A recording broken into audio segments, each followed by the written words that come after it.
It's Tuesday, February 5th, 2013. I'm Rim. I'm Scott. And this is Geeknights. Tonight, point-and-click adventure games. I can't believe we've never talked about these on Geeknights before. Let's do this. So what's up, Scott? You've been tantalizing We should me. start the can't believe we haven't talked about these on Geeknights before series. That's pretty much the only place we're going to get new ideas. Thing is, we've already talked about almost everything I can't believe we didn't talk about. Simpsons did it.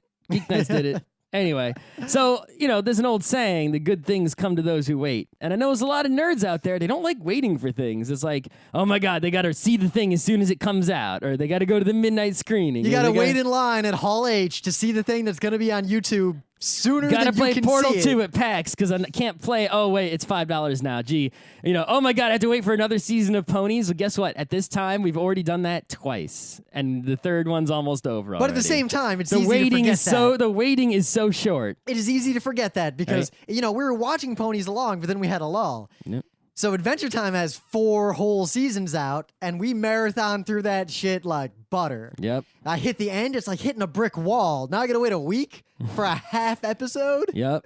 Well, I gotta tell you, there's something I've been waiting for since 2011. Okay, so Half-Life 3 longer than right? that. And I have it right now. Oh, that was totally worth waiting 2 years Scott, for. I hate you so much. That was worth waiting 2 years for. I can't believe that exists. You have it in our house. You put it in my fucking eyeball. You see how bright that shit was? That was pretty fucking bright. That was worth waiting 2 years easily. So see, it's like I didn't wait at all. I feel like I bought that on Kickstarter yesterday. But you have ruined one of my greatest go-to shticks. Your eyeball? Also my eyeball. Anytime Kickstarter comes up, what I'll always be like, I'll always turn to Scott and be like, yeah, just like your Hex Bride. When did you kickstart that? 2011. I looked it up. That's how come I know. Why did I turn around? My brain was like, don't turn around, Rim. But it was too late. My body was like, Are you seeing a nice spot in your eye? Actually, yeah. That was actually on the highest setting. That's a pretty good flashlight. And it has 3 settings. It also has a blinking setting. So is it going to be in stores? Can I just go buy it? Maybe. I'll show you all the details of it later without putting it in your eye. Well, I'm not going to turn around again.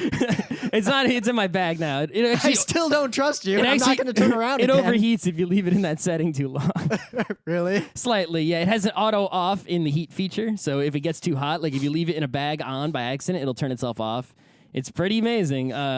But yeah. So, and if you've kickstarted something and it's been a long time since you've received it, odds are you're not gonna, but it's still possible. Don't lose hope and don't become impatient with anything ever because there's a whole world of things, right? I mean, that new Ghost in the Shell show, that'll be out tomorrow pretty much. Yeah. Actually, it'll be out in about a week. Yeah. I mean, I'm not, what's the rush? So all I got is... So my office, right? We talk about memes. Actually, we haven't talked about memes a lot on the show, but Scott and I have talked about memes for a long time. And, as a unit of information that spreads like a virus through humans, all that kind of stuff. When I say meme, I don't mean lolcat with impact font, though that is a meme. That is not what a meme means. Mm-hmm.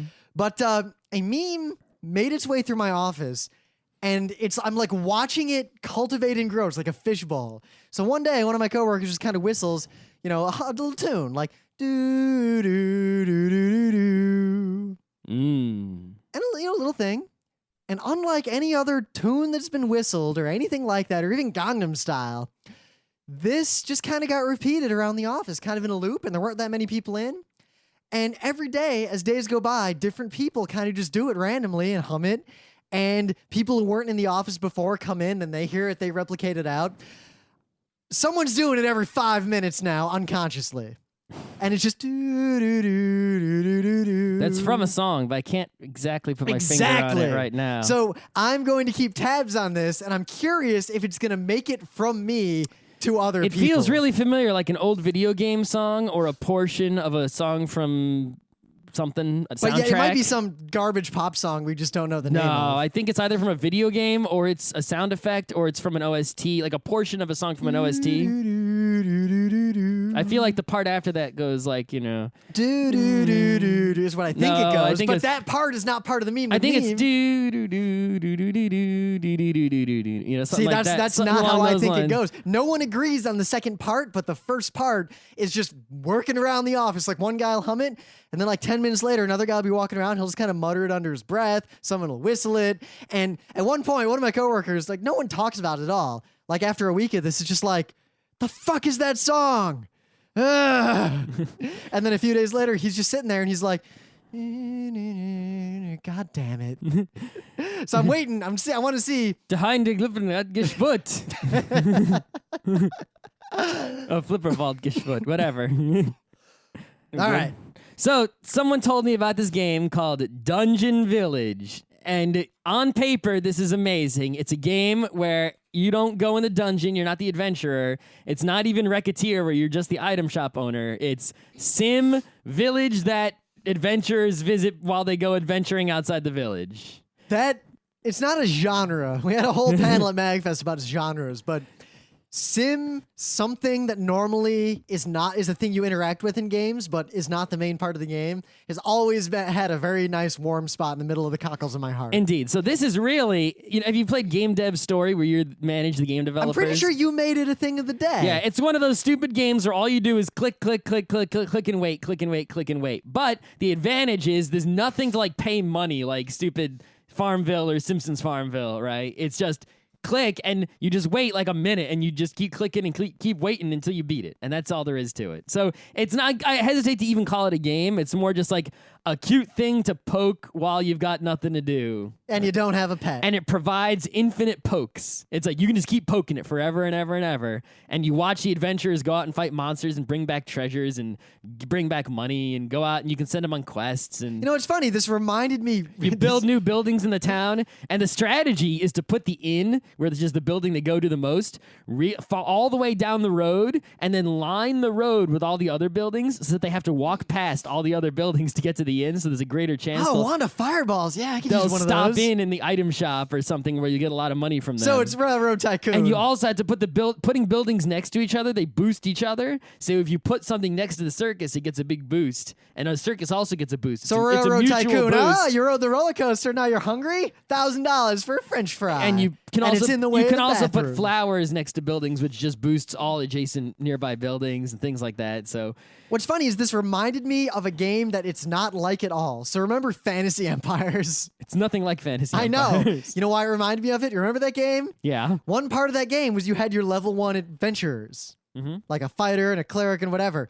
You could send them out on quests. And sometimes they just fucking die out there. But and anyway, sometimes they just come back with shit. if you need something cute and dungeony to poke, to waste time in your life and occupy your brain, and you don't want something that like makes you charge money to poke sooner, like The Simpsons Farmville, and you don't want to wait like an hour to be able to poke it more, you just want to be able to constantly poke forever and ever and ever, you should pay the couple bucks to get Dungeon Village or Game Dev Story if you haven't played that yet either. They're basically the same thing by the same company with different skins.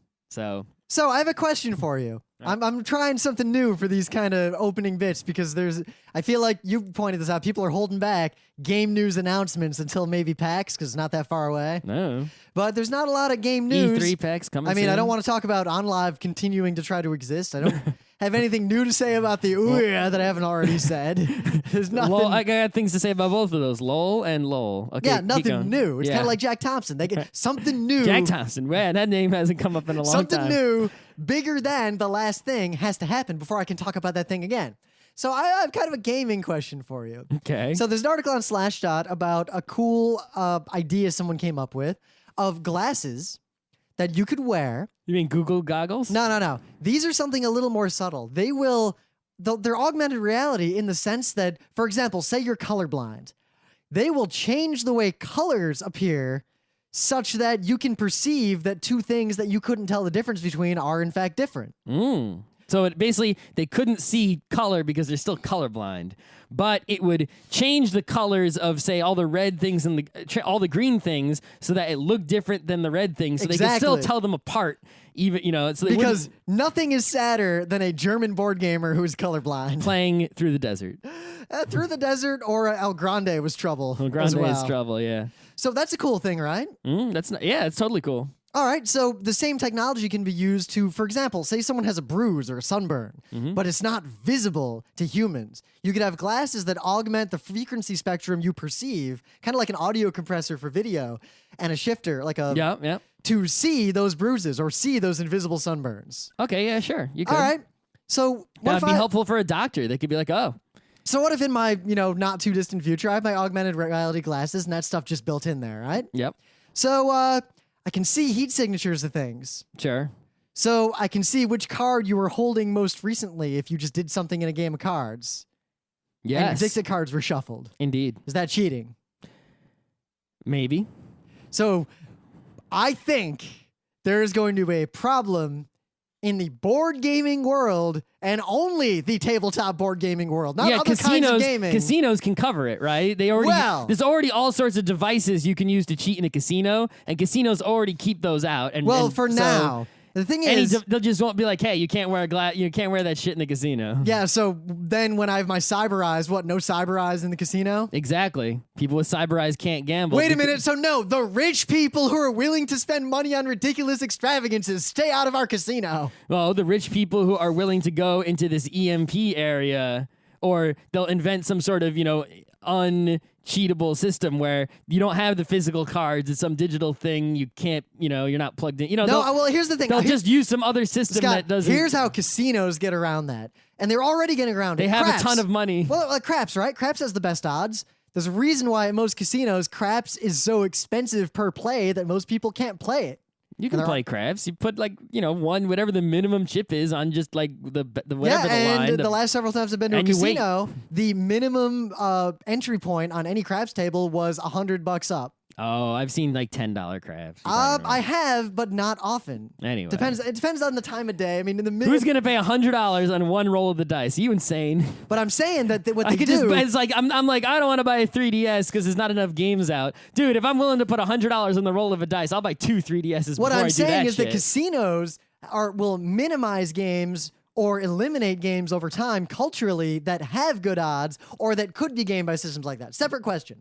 Tabletop competitive games, ortho games, to use the Richard Garfield Puerto terminology. Rico? Yes, are going to have a big problem when augmented reality is ubiquitous. Because while there is the social contract of don't cheat during games, like, you can't bring in external shit. Like, if Scott got a piece of paper and started writing down like how many victory points people were taking during a game in Puerto Rico, or flipping a coin to act randomly, no.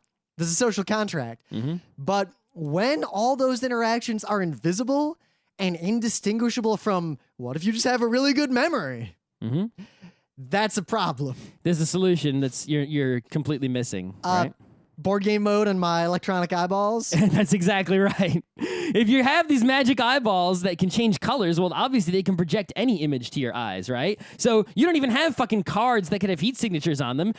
Both just you and the other guy are playing a video game, and the display is your electronic eyeballs. And when you look at the table, you see cards that aren't there, and you touch them to move them around, but they're not actually there. So you can't possibly cheat unless you hack, which is the same exact problem that we already have with Counter-Strike video game cheating, which is going to have the same solution. So you headed me off, which is good because it means we're kind of on the same page with all this stuff. Right, so as soon as I have electronic eyeballs, we have to be the first people to make Puerto Rico Electronic Eyeball Edition. So here's why I said it's a problem for board games. Not because it makes... Oh, no, people will stop sending money so that China can print games on cardboard. Oh, no. No, because right now, if someone wants to design a board game...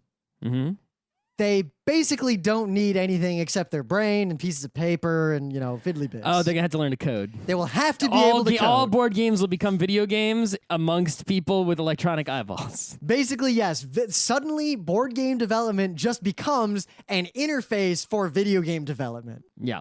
Which is something nerds have wanted for a long time, but I foresee that being a hugely disruptive period, especially in like tabletop tournament gaming, and that whole industry is going to get really fucked by this. Now, the nice result is it's pretty much a win for the gamers and for the game designers. Well, I mean, you can just pirate all the board games, right? I mean, I can You pirate don't have to have a game tabletop now. library. You just need the other people, and everyone has electronic eyes, so everyone can play every game ever.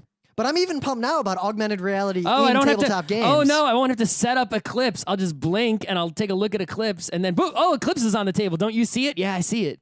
There But it is. once we get to that point where a tabletop game is really just a video game and the bits are just an interface. And it'll be so much faster to play. You won't mess up any rules. Thus, the problem with the kinds of tabletop games we like now, and while this is not an insurmountable problem, it is not a problem that's going to be easily surmountable by most people.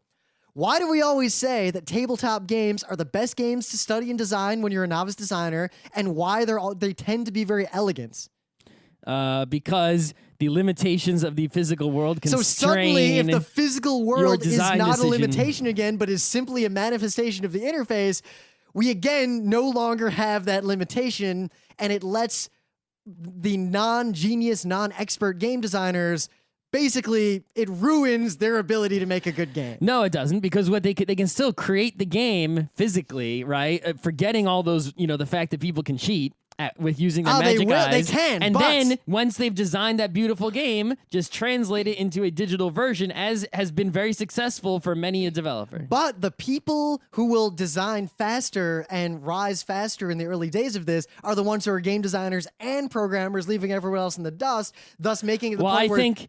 if they were public companies, I would invest a bit in the companies that are, such as Big Daddy's Creations, who have made a business of taking other people's games and turning them into iOS, iPad, PC apps. That is an apt investment that I think I would agree with. Those companies are going to do very well. And in fact, I would not be surprised if some of those companies started hiring the board game designers instead of just, taking contracts from other game companies. Because I was thinking about this and I realized how rapidly all the strictures of tabletop break down. Like, even forget the heat signatures. All right, I'm holding cards. Well, if I have Google Glasses or something like it recording everything that's going on constantly... You could rewind and play the shell game to see, and you could find where the card was. Better. I could rewind because everyone holds their cards, right? There's that moment where for a second you lean forward a little bit and the cards are visible for a second, but no human could actually see what they were. You rewind to that exact frame I've got on HD your video 60 zoomed in. FPS video. Yeah, suddenly my thing just shows me like, it has an overlay of here's our best guess as to what's in everyone's hands based on glances we've seen or reflections off of eyeballs with the 8K camera. Yeah. So the 8K camera in my own eyeball, I think, is a ways off. Yeah, but within our lifetime, I think. We'll be old. If that's the best time. It means that when my body starts falling apart. We're going to need it. You'll be lucky if you can even see at all. When I'm old, I'm going to be a brain attached to artificial genitalia and some and a USB interface for playing Counter-Strike. We can only hope. Is the genitalia for the Counter-Strike play. So you can talk about it and while you play Counter-Strike. That's the only reason you need it. No, but then you also need a joint. It's not like it's going to work. You're like 110 years old. You also need a marijuana simulator so you can talk about how high you are. But no actual weed. You won't need it anymore.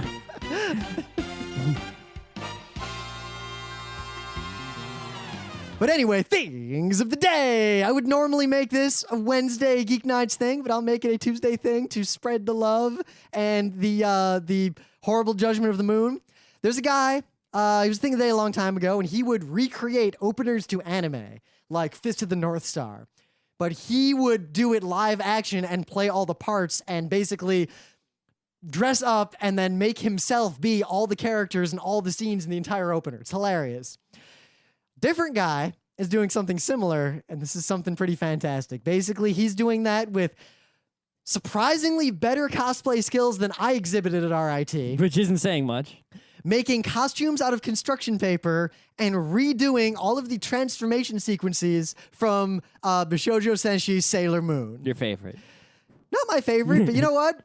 I do not regret having watched that entire show. Okay. So you should watch this, and I'm not sure what you'll think of it. Okay, so this dude is playing, I guess, paintball, it looks like. It doesn't look like airsoft. And he's playing, apparently, a game called I guess at CQB no, I think the place is CBQB Tactical, and they're playing a game called One Man Army. And in the description, it says, game was based around one floor at a time. Attackers have unlimited lives, defenders 1 life, and are timed on how long it takes to clear the floor. Rest of my team got finished off as I came around and shot the last 2 guys. I stayed quiet in one of the side rooms, and to my surprise, not one single person decided to check that they were clear. This was the result of that. Full video of day to follow. So this video is just a 1 minute, 19-second video. So that's pretty short. And a large portion of this video is spent with him in a room, just quiet, waiting in the dark. But he basically pops out, and nobody knew he was in there, and they were all facing the other way. And he takes out enough people to make a thing of the day. So when you started telling this story, what I was going to say, but I did not interrupt because I wanted to see He's if got it like a was the story. GoPro on his gun or something. That was a clutch moment. I am a connoisseur of clutch moment Counter-Strike YouTube videos. Yeah, well, this isn't Counter-Strike. This is the paintball for real. Exactly. So this is more clutch. I mean, he takes out like 2 Counter-Strike teams worth of people. Yeah, because it's one thing in Counter-Strike. At least. In Counter-Strike, when my guy runs across the entire map murdering everyone, that's not as impressive as a human running and murdering everyone because fingers get hurt and people get tired. I especially like how at one point he says, whoop, whoop, whoop, bitches. And the second top comment on YouTube is, whoop, whoop, whoop, bitches. Are you sure he wasn't playing Counter-Strike? Yeah. I'm sure. You can check it out yourself. So in the meta moment, PAX East. coming up. Soon. We're going to be there. March, right? Yes, March. We are doing not 1, March but 2, 22nd through 24th. possibly 3, but probably 2 actually lectures. We call them panels, but they're lectures at PAX East. We are doing, announced officially here. I'm delaying because I'm scrolling through the email to find the titles again. We are doing Mastering Game Mechanics at noon on Saturday, March 23rd.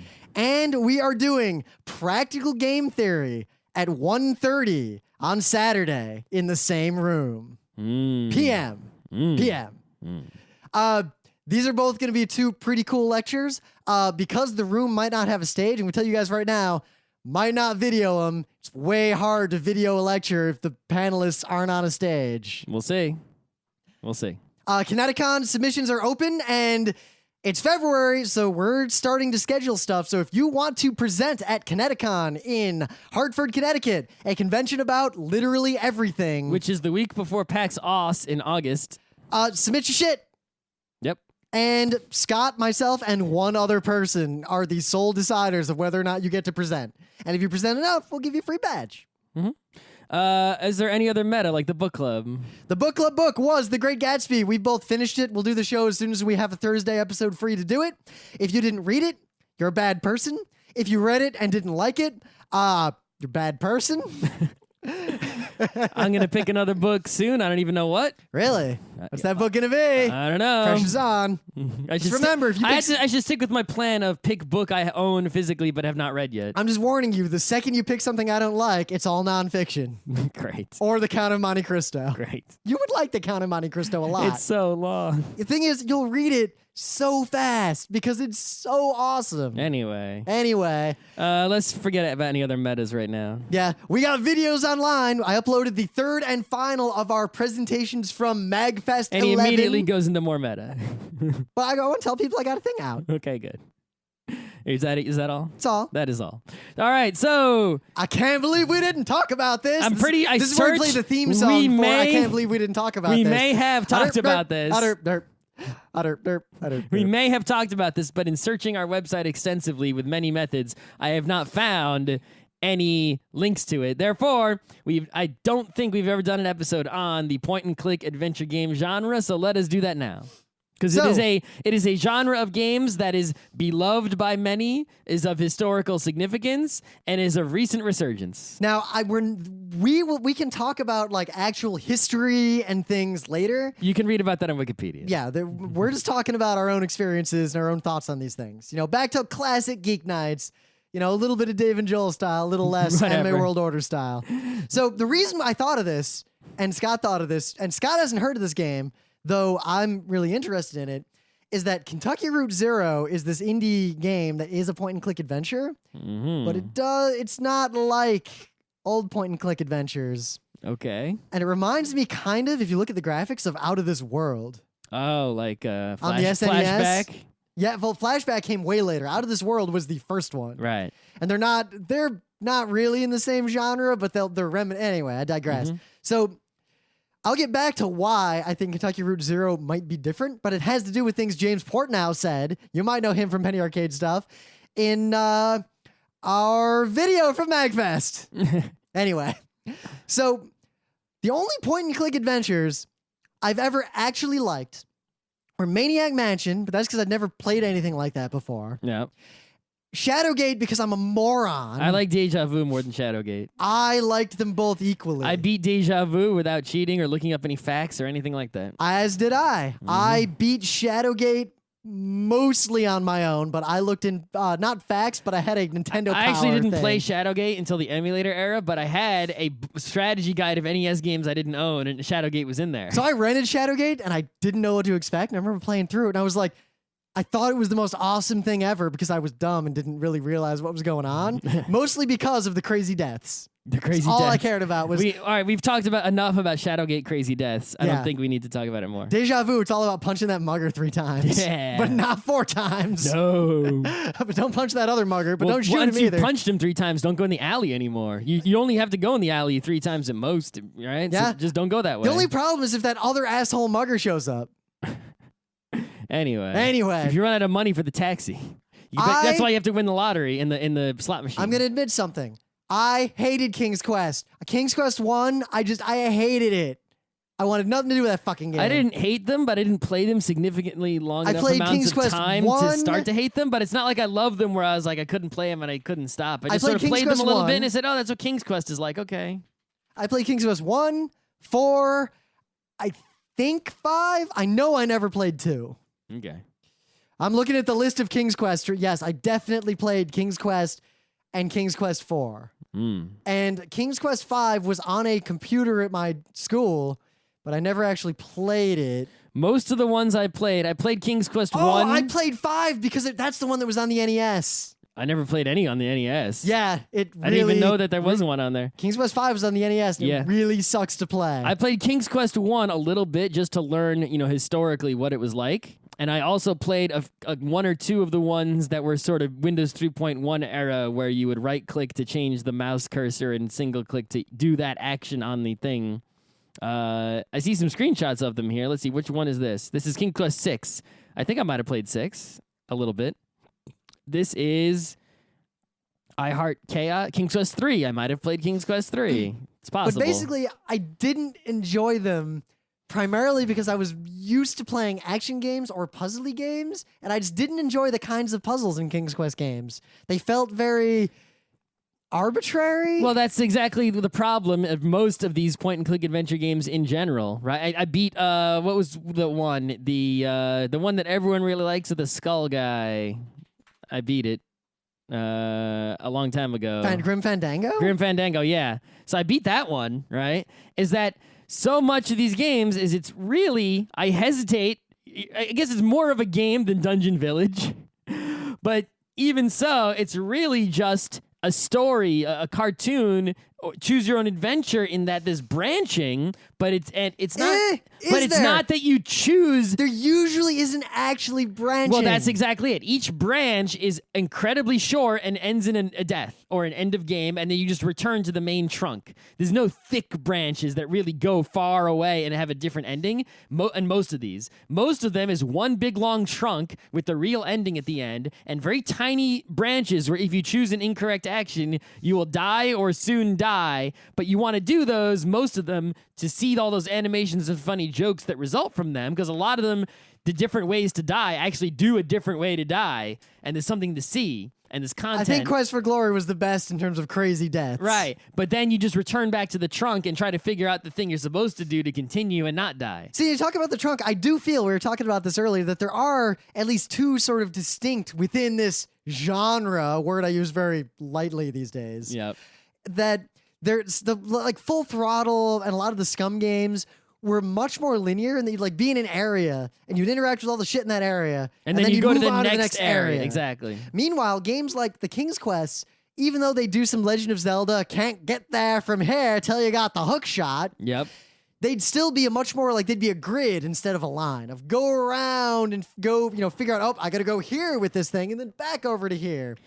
And then there were games just because they had more screens per area doesn't really make it any right. I mean, what about those ones that are like? No, it does in one sense. What about those ones that are like escape the room? They're no different. It's just more or less complex. It doesn't make it a different kind of game. No, I didn't say it was like a different kind of game. I said they are distinct in one sense.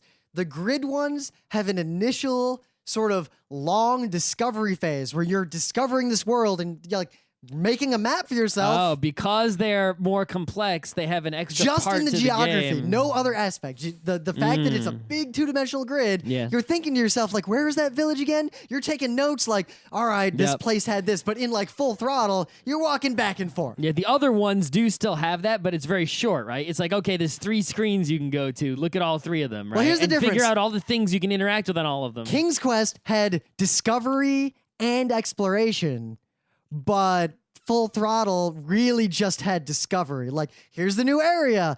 See all the things in this area. Move on. Yeah. King's Quest also you had to actually explore. All right, now what the thing is, Full Throttle and others like it did have something that the others didn't have, which is an action element. In fact, they basically put in a mini game or another game where it's like, not only do you have to do the usual point and click, figure out the stupid logic bullshit, but you also have to play this motorcycle racing game and be able to survive to the end of the motorcycle racing game. And then that's the only, so that would be like, it's like, okay, enough puzzle solving, now do shooting. And I'm sure there's adventure games where you have to shoot, or you have to do platforming, or you have to do other skills are tested to progress in addition to just figuring out the puzzles. So a FAQ won't help you beat the entire game automatically like it would with, say, Maniac Mansion. Now, the ones that I really like Police Quest. Police Quest I like. The only problem with Police Quest is that the driving was the worst driving in any game ever. I just remember the elevator in Police Quest. Oh my god, up the elevator, down. The thing is, Police Quest I liked because it was so fucking boring and so fucking procedural. And it's like, all right, go to the locker room, change your police uniform, get your keys, go upstairs, go to the briefing, back into the elevator, click the button, close the door, go downstairs, put the handcuff on the dude. You actually had to push the buttons in the elevator and all this. But as a result, that game would take you through the minutia of police procedure in a way that was actually pretty interesting to a nerd like me who was into that stuff at the time. Yep. I kind of want to go play that now. Yeah. Like, I feel like going home and trying some Police Quest. The problem with Police Quest is that the driving is unbearable. Unbearable. And the other problem with it is that a lot of it's not, it's open in terms of like where you go, and there's a lot of kind of random events and stuff, but really the plot, there's only one solution to every plot scenario. Like in the poker room at the end, it's like, all right, wait for the guy to leave, go use the phone. If you do anything else, you die. Yeah. Well, I mean, these aren't visual novels, right? They're adventure games. It's not the same thing at all. It's like on the surface, you would think that they were similar, right? Because they have, the primary thing to enjoy in both of those, right, is not the play of the game, but the art and the story and the music and the visuals. It's like an animation, And the give and also the give and take of the mechanics of you're sitting there with the guy, and it gives you the option of, do you handcuff him in the front because he seems harmless? Do you handcuff him in the back anyway? Yep. And then exploring the results of those two actions. Yeah, but it's really just seeing the entertainment comes not necessarily from the choice, but from the fact that you do actually get to see 2 different things happen. It matters. And you see, you did it in the front and he was evil and he stabbed you. You did it in the back. You safely bring him in the police car. And there's 2 different animations to see and 2 different stories. But there's one, like we talked, in our old Losing Should Be Fun lecture, I want to do again sometime just to video it. There's the narrative structure where there's a straight line to the end and every branch ends in death. Yep. Or basically gives you a scene you wouldn't otherwise see and then returns to the main branch. So they're similar to visual novels in the same way that Choose Your Own Adventure is similar to just another book. Because the whole point of a visual novel, at least some visual novels, is that you can actually branch. There's different endings, and then the decisions affect things later down the road.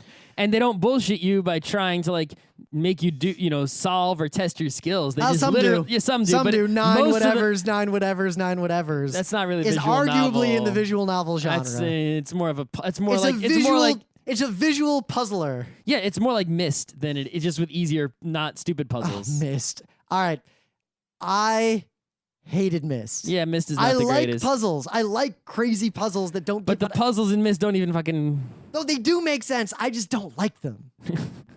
They're not good. I don't agree that they're good puzzles, right?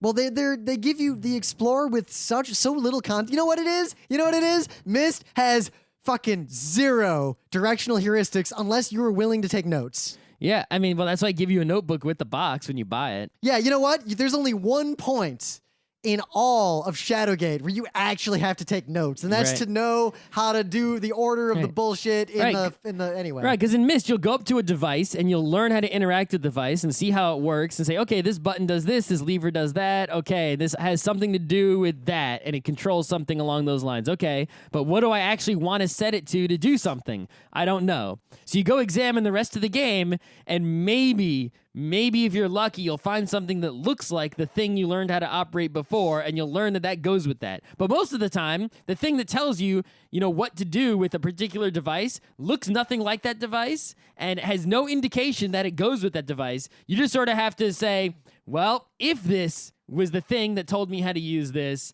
then that would mean that I would have to do this with it. Now, I'm not saying it's a bad game. Try it out, and you try everything on everything, but trying everything on everything isn't as simple as it is in a LucasArts adventure game where you're like, hammer on that. Nope. Screwdriver on that. Nope. Bread on that. Nope. In Myst, it's like, okay, if I use this on that, that means 1, 5, 7, 10. And if I use this on that, it means middle lever up, side lever down, right? And it's like, come on.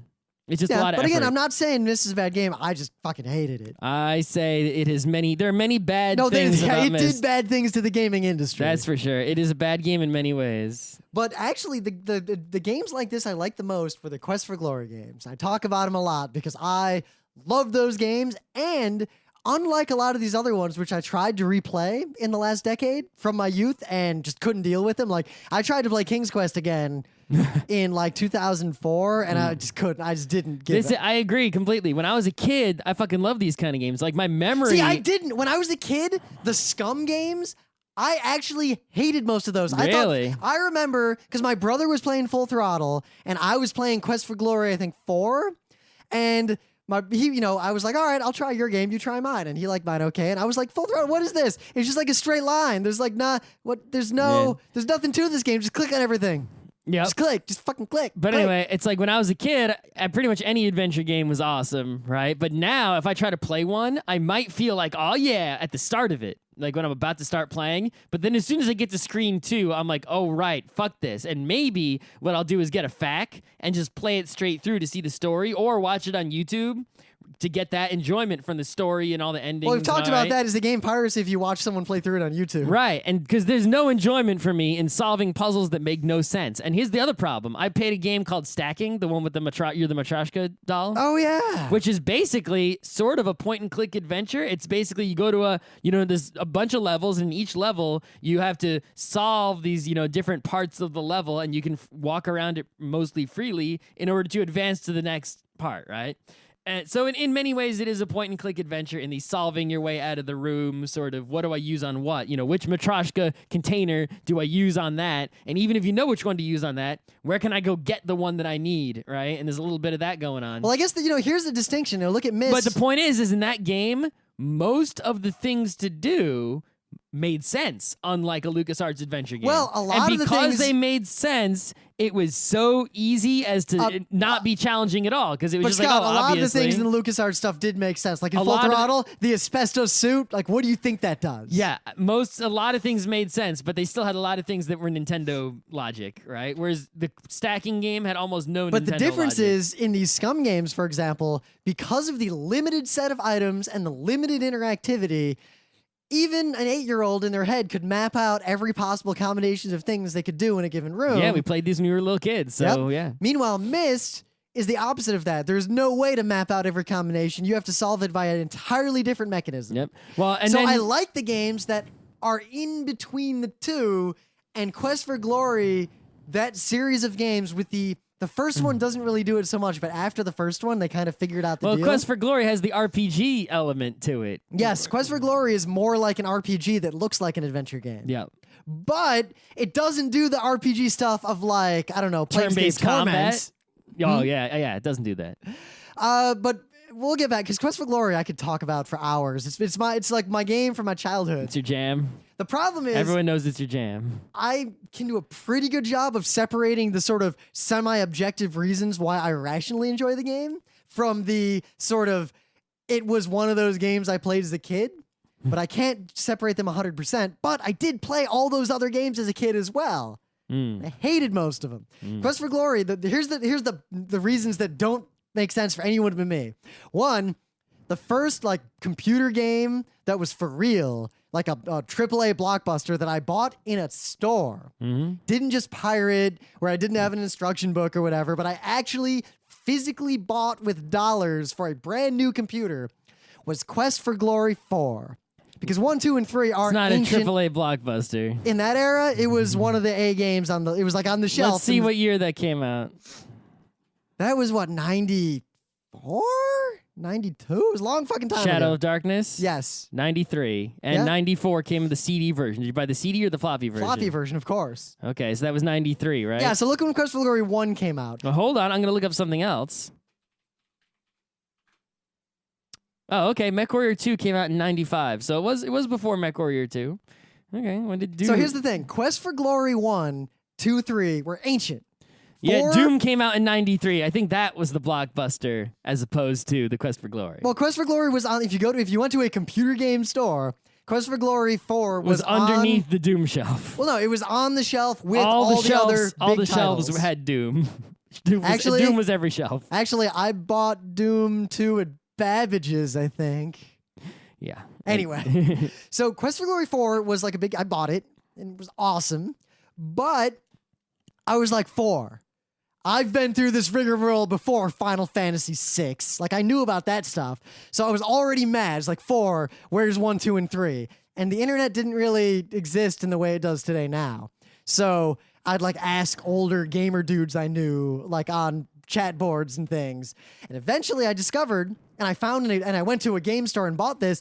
Quest for Glory 1 had been re-released as a VGA version, updated with clicking instead of typing. Nice. So I bought that, and I realized, oh, you can fucking export and import characters. Oh my God.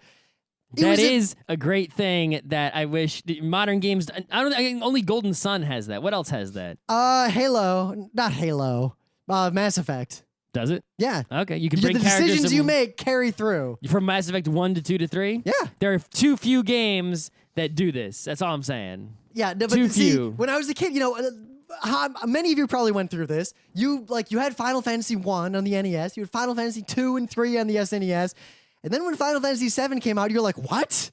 What? And then when you learned... because people didn't know better. Yeah, but then as soon as you knew something was up, and you were burned, and you were like, oh, there's all these NES Final... So I knew something was up with this. It bothered me.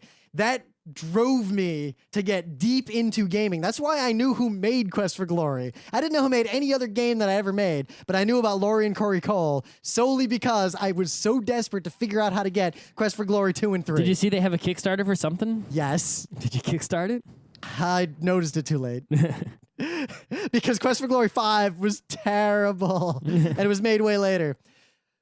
But I eventually acquired floppies, and these were 700 whatever K floppies, not 1.4 megabyte, of Quest for Glory 2, Whoa. which is the best one in my opinion. Okay. But those are all the reasons why I like these games that you don't want to care about. The reasons you should like these games, like Scott said, they're more like an RPG. You have stats that level up, and there are puzzles, but they're not puzzles like, well, first you have to lick the toad and then push the witch into the oven and then close the door and then type duck. They're not like that. They're more like, all right, you need an anvil because of a spell. Like, you need an anvil. Well, there's a couple of different places you could steal one from. Or maybe you buy one. I don't know. So, like, I go to the blacksmith, and I'm like, all right, I'm just going to fucking steal his anvil. So I pick his lock, and I go into his place, and I'm like, all right, and I sneak, because I don't know if he You lives can't in... lift the anvil, though. Yeah, so I go to the anvil, and I'm like, take anvil. It's like, oh, I'm not strong enough. Now, if I were strong enough, I could have just lifted it. Yep. But I was a thief, not a fighter. I didn't put anything in the strength. I couldn't lift that thing for shit. Yep. So I'm like, oh, what do I do? So I get some oil, and I try to, like, grease it up. And then the guards appear in the doorway, and I'm like, what? And I get arrested. So the next time I do it, and I close the door behind me and I lock it again. And then I make so much racket trying to get the fucking thing out there that I wake the guy up and he comes down and beats me to death. Nice. And the fact there's so many ways to solve that puzzle that it's ridiculous. And depending on your class, there's all these different options, but it's not like one of those games where, oh, if you're a wizard, you can solve it by doing this. But if you're a thief, do it by this. No, there's just like 4 solutions based on the skills you have and the items you have and the things you can do. Any class can do any of them. And that aspect of it made it feel a lot more open and a lot more interesting. That there were multiple solutions to pretty much they weren't puzzles, they were problems. There were puzzles in those games, but that's kind of a separate piece. Yep. Is there anything else to say about the point? Oh, there's a recent resurgence, right? Because it's sort of a genre that died. No one was making games in the genre anymore. And more people sort of bemoan this because they had nostalgia for them or they really liked them and just wanted there to be more of them. So more recently, there have been quite a bunch of these remade. You can buy a lot of them on Steam. Like they redid Sam & Max. They made a whole bunch of them. And there was the Back to the Future ones. And some people like them. Some people don't. You know, I haven't really played all too many of them, but I'm sure if you enjoy like the story, animation, acting, video story part, that you could check them out on YouTube or buy them and play them or buy them and play them with a FAQ, and it would probably be pretty awesome. But, you know, not having played them, I question the game part. I imagine that they're along the lines of try clicking on everything until you proceed to see the now rest I of should the story. qualify that, though, because, for example... My problem are the games that have the sort of Nintendo logic, it's just a puzzle, or the games where there isn't any consequence of failure, you literally just click on everything. Like the Escape the Room games are usually just click on everything until you get out. Yep. There's no consequence to failure, not even death. Just sometimes nothing. The worst consequence is you have to try to escape the room again from the beginning and re-click everything you already clicked and remember what you already clicked because you died. Yep. But then again, if the Nintendo logic is full-on Nintendo logic, like Maniac Mansion, I enjoyed Maniac Mansion because it was arbitrary and crazy, but you were trying to figure out the logic of the arbitrary crazy world, which was itself pretty self-consistent. So I did enjoy Maniac Mansion, and Maniac Mansion also frustrated the ever-living crap out of me, primarily because I played it mostly on the NES, where it's very difficult to control. Very difficult. But... once I learned there were a few ways to die, I was obsessed with trying to kill all the characters, and I came up with a way to do it, and I got this crazy ending that I didn't know was there. I killed all 3 kids. Nice. You know how I did it? How'd you do it? How would you do it? You remember that game enough? Not too much. Isn't it where you could put something in the microwave and explodes? Yeah, the hamster. Yeah. And doesn't that kill you? No. With exploding microwave? It just kills the hamster. Oh. So, here's how you do it. There is a way where I think that there's a tentacle can kill you, or the meteor can kill you in one situation. Okay. But if you drain the pool and you don't fill it back up within a certain amount of time, the whole place goes nuclear and everyone dies. Okay. But that's not the way I did it. I emptied the pool. I then put 2 of the kids in there, and then I had the 3rd kid fill the pool up. They both drowned. Gravestones appeared. I thought that was cool.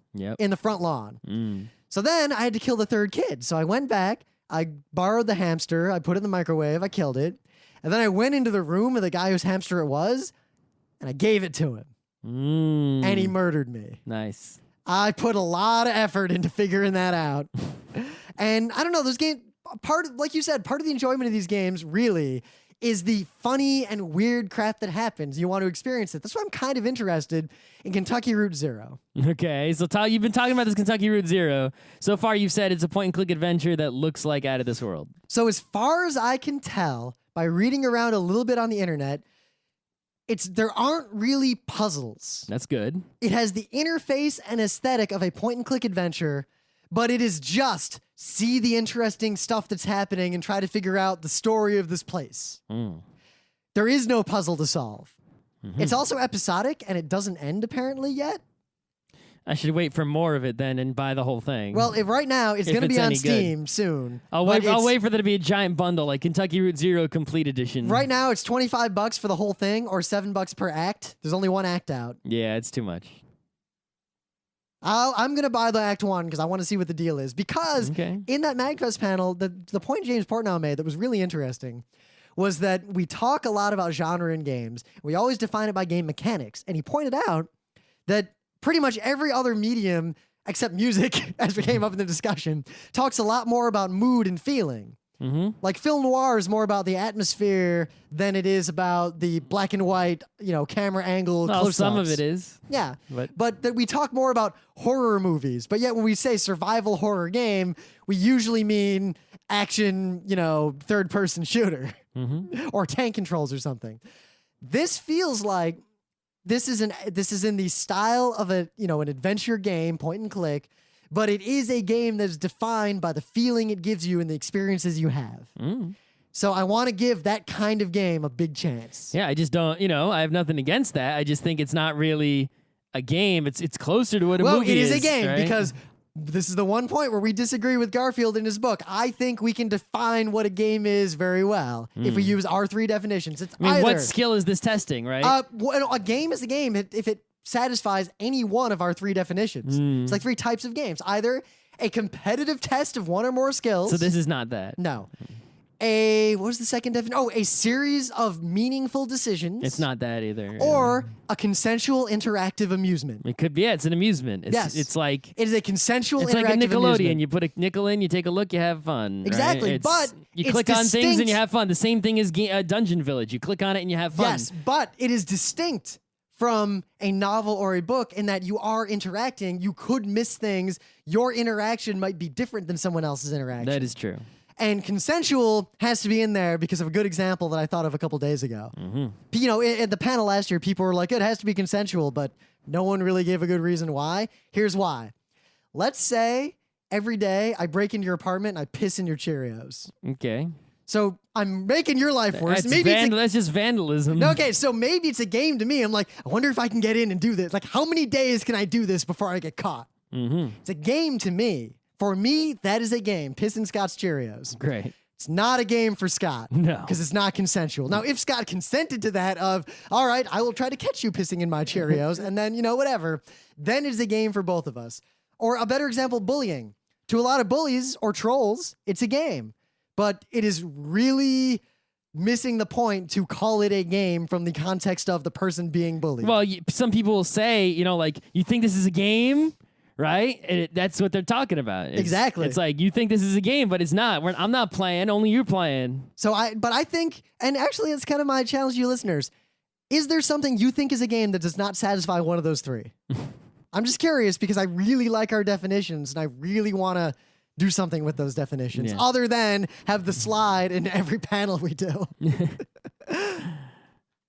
All right. I think we talked about enough about these. I mean, I've talked about most of the ones that I've played extensively. I've played a lot of them, a little bit each, so it's not like I have much to say about any specific ones. I remember playing the Indiana Jones one on the Mac. That one was pretty good. Oh yeah, the Atlantis one. I played a bunch of the King's Quest. I played as many of the police quests as I could get. I didn't play any space quests ever, so I don't know anything about them. I know what it looks like. I could recognize it, like, oh, that space quest. I played the Scum ones, and I didn't like them even as a kid. But yet I liked all the other kinds, except Quest for Glory, or except for King's Quest. And I played a lot as younger, but my memory is more vague. And I did a more recent replay of a lot of Scum VMs like a year or two ago. Of Scum games, and it's pretty much like, oh, I just want to FAQ, fuck this bullshit. Quest for Glories also have action-based combat. I guess we should say the words Monkey Island so no one gets mad. So, know. Monkey Island games, yes, they're funny. Yes. The comedy that happens in them is hilarious. That is the enjoyment pretty much comes 90% from the comedy and the rest of it, whatever. They wouldn't work as just cartoons because some of the jokes involve the mechanics. Yes. I can think of a bunch of examples where there's only one option to click on, but the fact that is the option you have to click on it is hilarious. But you could just watch someone play on YouTube and get 99% of the enjoyment from them, as long as the person explored all of the things. Yep, I don't need to play these games again for any reason except nostalgia. But like I said, I'm gonna give Kentucky Route Zero a try, and if it passes muster, I will see that Scott does the same, and then we'll talk about that. And before any of you haters start bitching about us, we didn't really say anything bad about your genre, nor did we talk about the history of it or get anything wrong about, well, technically, Scum VM came 1 year after this other emulator. Whatever. Don't tell us about games we didn't talk about. Unless you think they'd be worth playing. If there's a game out there that's like Quest for Glory that I didn't play, I kind of want to know, because Quest for Glory 2 I played again like a couple of years ago, and it really holds up.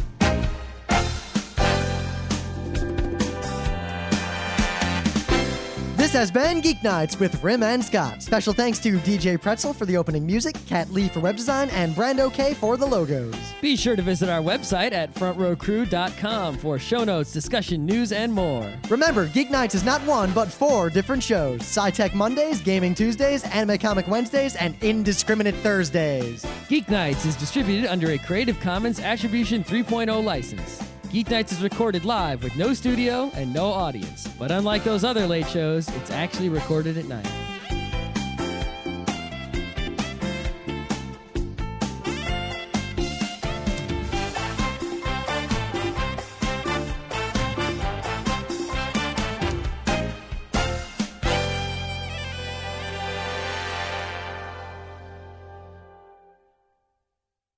I hear us talking.